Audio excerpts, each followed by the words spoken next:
Let's take a look now at the bundle of the 3 booklets that we have built for the new Alberta Junior High Social Studies curriculum.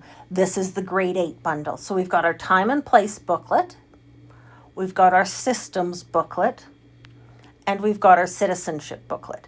Now you'll notice on the covers of the booklets that some of them have a single guiding question. So time and place and citizenship have a single guiding question and a single overarching learning outcome. The systems unit has 2 guiding questions and 2 overarching learning outcomes. So this one is going to be a little bit bigger than the other ones. Let's take a peek inside of the booklets. So this is the time and place one, and as my booklets all do, it begins with the key vocabulary. Again, not because they should do this first, but because it provides a target or a bit of a goal that by the end of this unit, they should know these words and be able to use them and use them fluently to debate, to write, and to discuss the contents being learned in this particular unit. We don't have a textbook for this new social studies program of studies. The old program of studies is very different from this new program. So we begin with some reading materials that students would read through to learn some of the basic outcomes for each segment. So here's some stuff on ideology. It's non-partisan. It's ideologically neutral. It's just covering the way things work in Alberta and in Canada. After they do some reading, they're going to think about what they've read, and then they're going to work with it in some different ways. We're going to have sources and scenarios and look at perspective taking in an ideologically neutral way.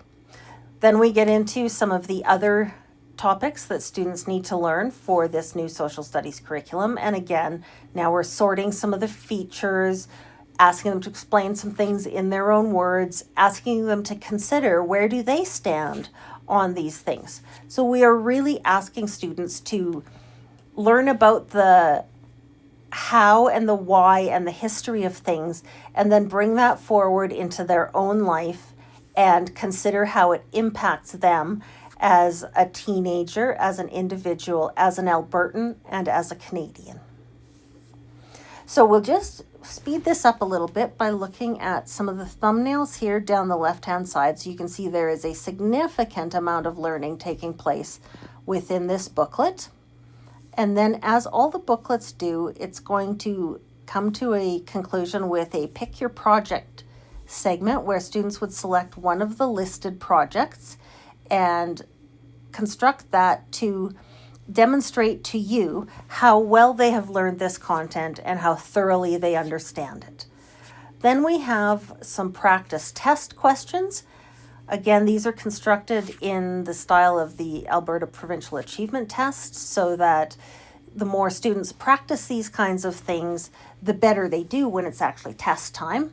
And then finally, we have the answer key at the back of each booklet as well. And our answer key is thorough. You'll notice that we're on page 131 of 156. The remaining pages are all answer key, including grading notes, some teaching advice, and some of the hair-splitting circumstances that let you know why a question is or isn't wrong. So there's lots of support for you, the teacher, in the back of these booklets as well. So we'll just quickly take a peek inside of systems. You'll see the vocabulary starts out looking very familiar. Each of these booklets has its own walkthrough on its own page. So this is what you'll get inside of the systems booklet, and then we'll just pop the citizenship book open and we'll take a look at it as well. You'll see again that there's learning materials and then activities for students to work through. There's a selection of projects and an extensive answer key for you to utilize in your grading, in your instruction, and in your deployment of this new curriculum.